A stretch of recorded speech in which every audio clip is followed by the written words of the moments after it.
Here is how to create Google Drive link for photos. Hello everyone, welcome back to app tutorial. In this video, I'll show you how you can create Google Drive link for your photos. So let's start. First of all, go to the official website of Google Drive in case you are on PC, or open the Google Drive app in case of a mobile phone.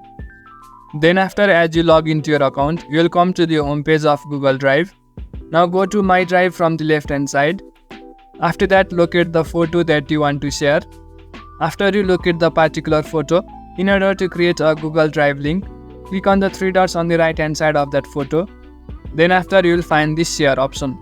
Go to share and then click on copy link. As you do that, the link of that particular photo only will be created.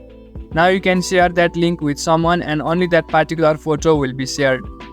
So in this way you can create Google Drive link for photos.